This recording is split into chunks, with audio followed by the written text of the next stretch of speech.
지난 13일 치러진 20대 국회의원 선거 결과 군 출신 인사 8명이 국회에 입성했습니다. 19대 국회에서 국방위원을 지냈던 의원 중에서 7명이 재당선됐습니다. 북한의 무력 도발이 계속되고 있는 가운데 그들이 의도하는 것은 무엇일까요? 또 북한군과 우리 군의 훈련 수준은 어떻게 차이가 날까요? 합동참모본부 이모영 전략기획본부장이 속 시원한 얘기를 풀어놨습니다. 한반도의 군사적 긴장감이 지속되고 있는 상황 속에서 이를 예의주시하고 있는 중립국 감독위원회가 있습니다. 한반도 내 남과 북의 대립 속에서 어떤 역할을 하고 있는지 살펴봤습니다. 시청자 여러분 그리고 장병 여러분 안녕하십니까? 국방뉴스를 전해드립니다.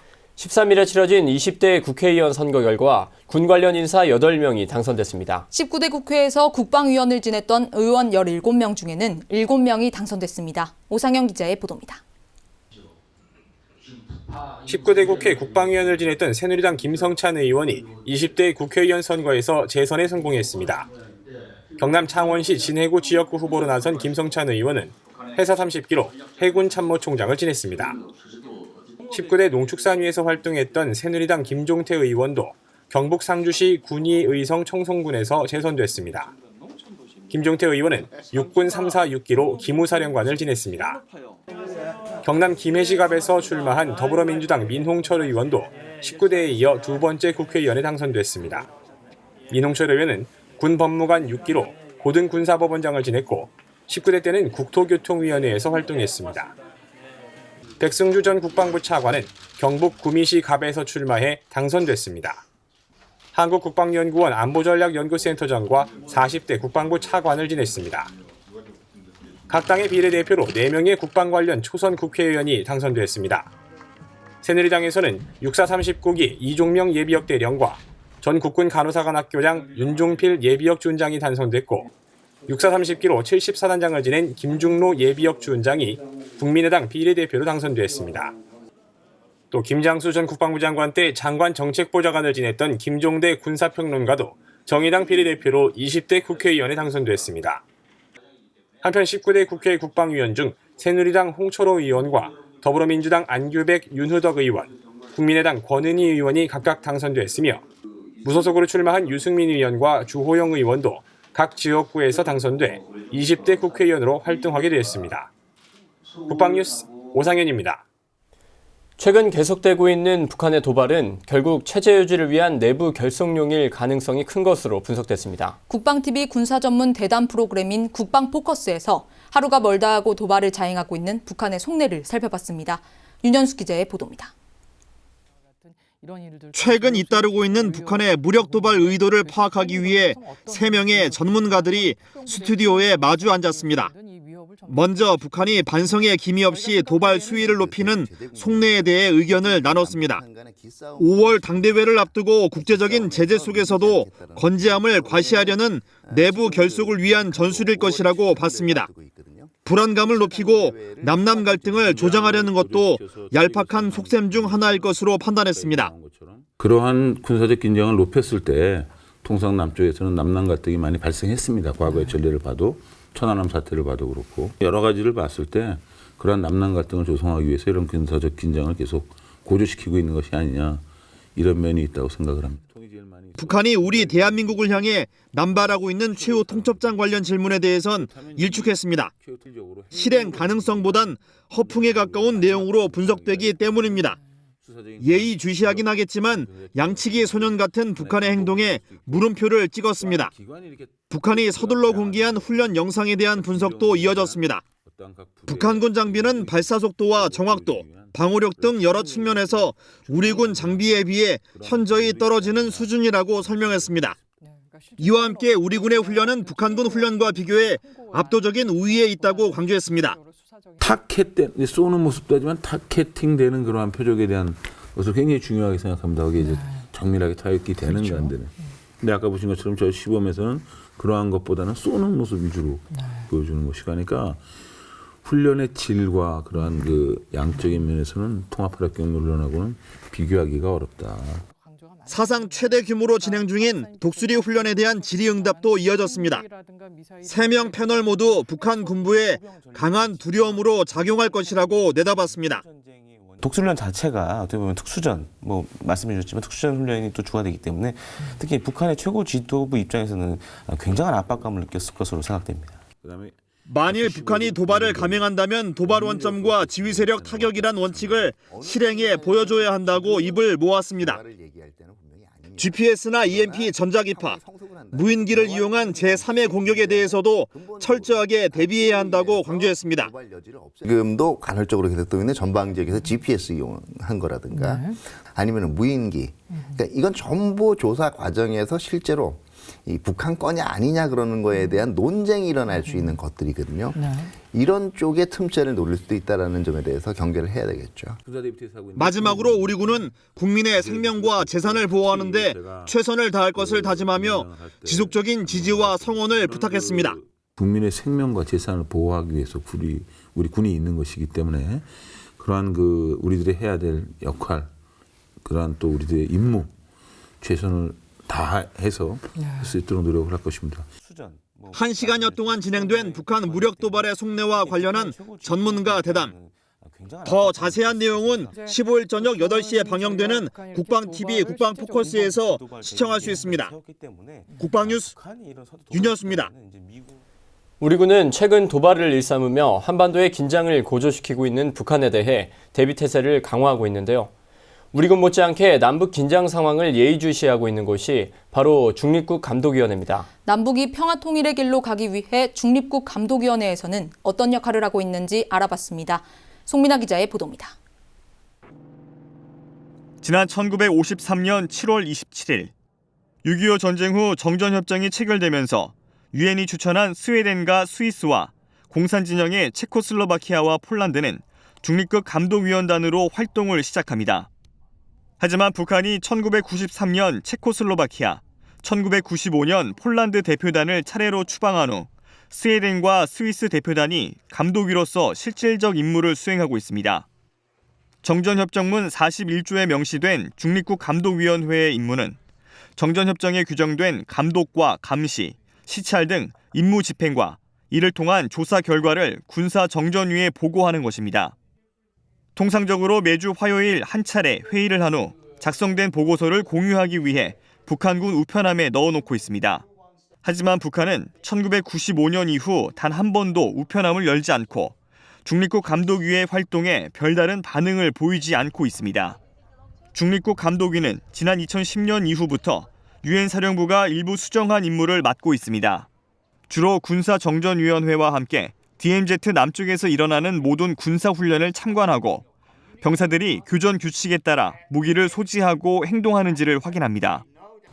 이는 한미가 연합으로 하는 훈련이 방어적 성격의 북도발 억제 훈련이라는 것을 대내외에 알리는 계기도 되고 있습니다. DMZ 내에서 정전 위반 사항이 없는지를 지켜보는 업무 역시 중립국 감독위가 하는 중요한 역할 중 하나입니다. 북한의 군사적 도발 징후를 포착하는 게 쉽진 않지만 남북의 접점에서 감시자 역할을 성실히 수행하고 있습니다. There was never any sign visual that would threaten me or the delegation or the camp indeed. But sometimes when tensions are rising on whether they are high, you sense it sort of in the air and then you listen more carefully to noise that comes unexpected, like explosions, for instance, in the DMZ or artillery exercises close to the camp. 각 국가별로 100여 명씩 달했던 중립국 감독위원들은 현재 스위스 5명, 스웨덴 5명 등 10여 명 남짓으로 운영되고 있습니다. 중립국 감독위가 60년 넘게 이어온 남북 평화 통일을 위한 노력이 하루빨리 결실을 맺길 기대합니다. 국방뉴스 송민아입니다. 미국 국무부가 2015년 국가별 인권 보고서를 공개해 북한의 인권 상황을 알리고 비판했는데요. 북한은 6만여 명에 달하는 노동자들이 외국에서 강제 노동을 하고 있고 정치범뿐만 아니라 일반 시민도 공개 처형하고 있다고 소개했습니다. 김두현 중사의 보도입니다.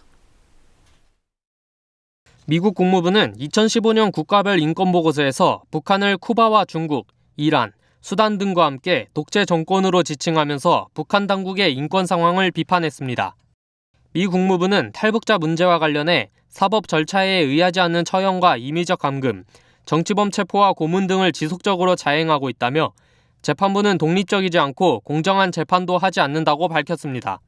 특히 5만 명에서 6만 명으로 추정되는 북한의 노동자들이 주로 러시아와 중국에 보내져 강제 노동을 하고 있다며 많은 비정부 기구들은 이 문제를 지적하고 있다고 소개했습니다.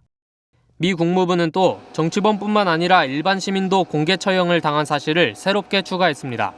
지난해 4월 자유아시아 방송은 북한 은하수 관현악단의 총감독가 3명의 단원을 500여 명의 예술계 인사들이 지켜보는 가운데 나체 상태로 세워 처형했다고 보도했습니다.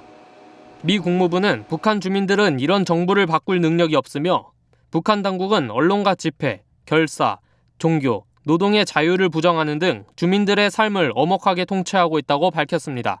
국방뉴스 김두현입니다. 국방일보와 공동으로 기획하고 있는 군대 가는 길 동행, 오늘 4번째 시간입니다. 국방뉴스는 지난해 4월 최진원 씨가 육군 25사단 신병교육대에 입소한 순간부터 주요 사건마다 군인으로서 변해가는 모습을 담았습니다. 네, 지금은 상병계급장을 달고 분대장 직책까지 맡게 됐다는데요. 입대 후 1년이 지난 최진원 상병을 만나봤습니다. 심예슬 아사가 취재했습니다. 분대장 교육훈련 중 하나인 소부대 전투지휘 교육훈련이 있는 날. 분대장 교육훈련은 최소 단위의 지휘자가 되기 위해 필수적으로 거쳐야 하는 과정으로 지난 2월 1일 분대장이 된 최진원 상병도 이날 훈련에 참가했습니다. 아군 진지에 적의 포탄이 떨어진 상황을 가정한 훈련. 분대장 역할을 맡은 교육생이 나머지 교육생들에게 지시를 내리자 지시를 받은 교육생들은 신속하게 대응을 갖추고 엄폐물이 있는 곳까지 포복 자세로 이동합니다. 올해 초부터 바뀐 높은 포복 자세가 익숙하지 않은 최 상병이 자꾸만 실수를 합니다. 분대장 교육대의 호랑이 교관 강석현 상사가 자세 하나하나를 꼼꼼히 지도해줍니다. 외향적인 어떤 체력, 단련 이런 것보다는 좀 더 가장 중요한 게 분대장을 달았을 때 책임감, 그리고 어떤 결정을 때 확실하게 본인이 할 수 있는 어떤 결정을 할 수 있을 때 그 지어진 무게를 배우는 교육이라고 할 수 있습니다. 자세를 고치고 다시 씩씩하게 전진하는 최진원 상병. 최 상병을 비롯한 분대장 교육생들은 이날 훈련을 통해 인성 함양은 물론 분대장의 임무와 역할을 몸소 체험했습니다. 최 상병은 분대장이 된 이후로 9명의 분대원들의 신상을 파악하고 분대를 지휘 통솔하는 역할까지 도맡아 하고 있습니다. 뿐만 아니라 얼마 전부터 또래 상담병이라는 직책을 맡게 돼 최 상병에게 고민을 털어놓는 후임들이 많이 늘었습니다. 저는 애들이랑 상담을 한다는 생각을 안 하고 일단 이야기를 한다는 생각을 해서 오히려 애들이 더 좋아해서 저한테 힘든 거나 어려운 거 있으면 더 많이 말하는 것 같습니다. 친구 같은 선임이 되고 싶습니다. 최 상병은 부대 업무 외에 자기 개발도 꾸준히 하고 있습니다. 지난해 뚜렷한 목표가 없어 고민이었던 최 상병에게도 꿈이 생겼습니다. 제가 잘 따르고 좋아하는 선임이 경찰이란 꿈에 대해 얘기해 주니까 좀 자세하게 알게 되고 더 깊게 공부할 수 있고 그렇게 해서 목표를 정하게 되었습니다. 진로를 정한 이후로 최 상병은 틈만 나면 도서관으로 향합니다. 두꺼운 경찰학개론 책을 펼치더니 곧이어 공부 산매경에 빠집니다. 부대가 지난 3월부터 진행하고 있는 113030 운동도 적극 동참하고 있습니다. 이제는 책을 제법 많이 읽어 후임들에게 종종 책을 추천해주기도 합니다. 책을 읽으니까 생각하는 거나 말하는 거나 글을 쓰는 거나 그런 게 달라졌고 지금 독서 습관을 유지하고 싶습니다. 입대한 지 1년이라는 시간이 흐른 지금 업무가 익숙하지 않아 선임들에게 지적을 받던 그가 어느덧 든든한 선임이 됐습니다. 불확실했던 전역 후 인생 계획도 점점 뚜렷해지고 있습니다. 군 생활의 반을 넘긴 지금 최진원 상병은 고지를 향해 힘차게 달려가고 있습니다. 국방뉴스 심예슬입니다.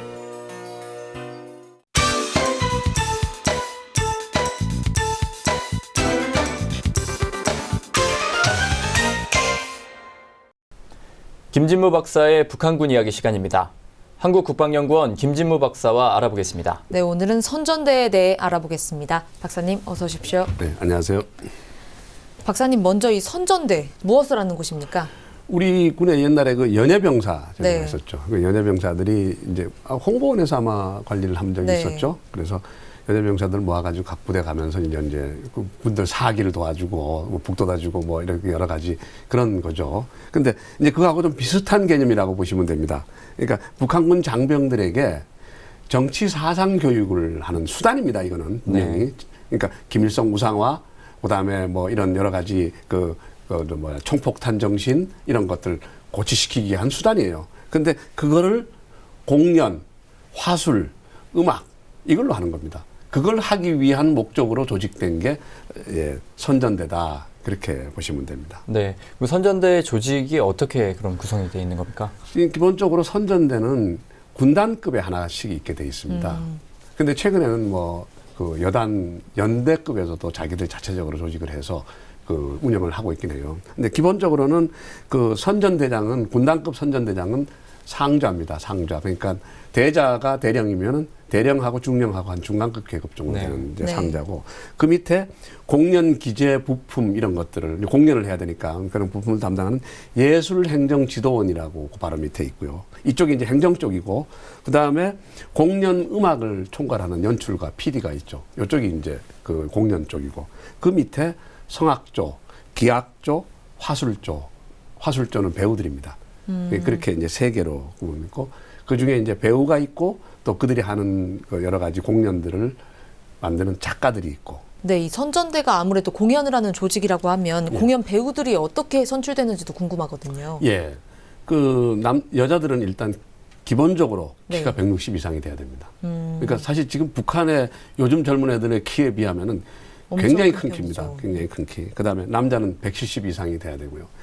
제가 30대 중반 이하의 북한 그 군 출신 탈북자들 인터뷰를 했는데 제가 170인데 제 어깨 정도에 떨어집니다. 다 하나같이.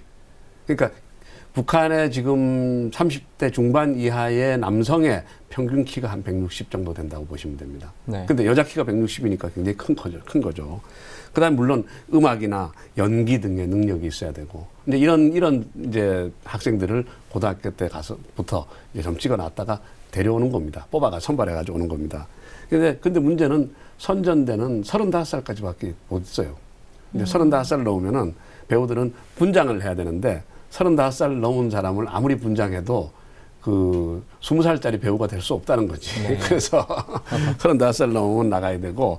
근데 이게 이제 굉장히 중요한 게 경쟁이 굉장히 치열한 거예요. 이게 이 대우를 잘 받다 보니까 경쟁이 치열해서 그 예를 들면 성악도 똑같은 기악도 뭐 트럼펫이다 그러면 트럼펫이 이제 여러 사람이 있을 수 있잖아요.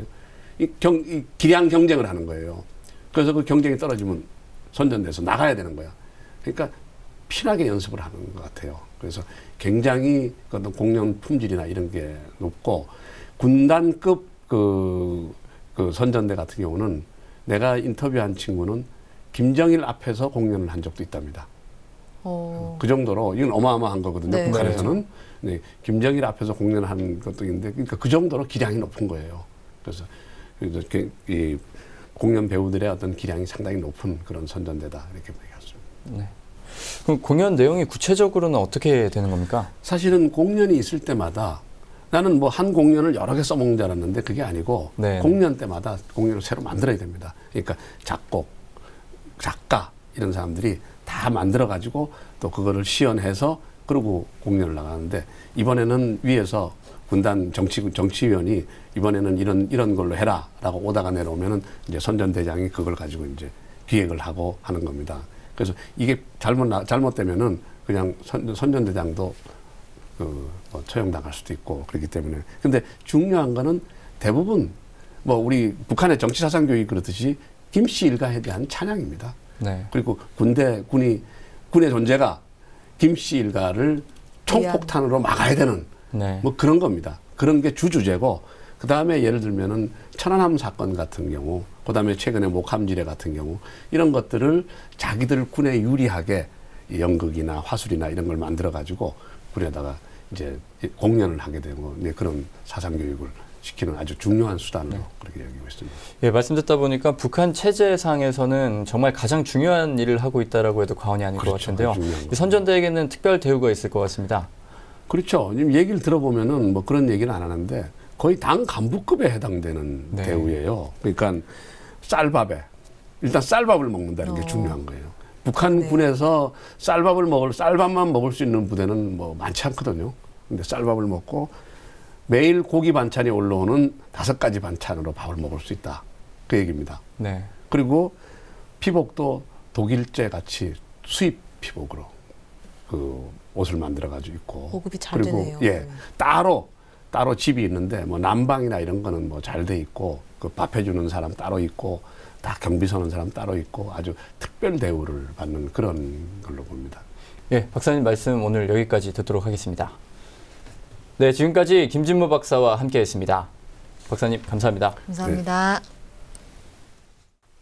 미국 국무부는 2015년 국가별 인권보고서를 공개해 강제노동과 공개 처형이 이뤄지고 있는 북한의 비참한 인권 실태에 대해 비판했는데요. 북한은 잔혹한 공포 정치로 주민들의 인권을 무자비하게 탄압하는 것이 정권을 유지시킬 것이라는 망상을 버려야 합니다. 국방뉴스를 마칩니다. 시청해주신 여러분 고맙습니다.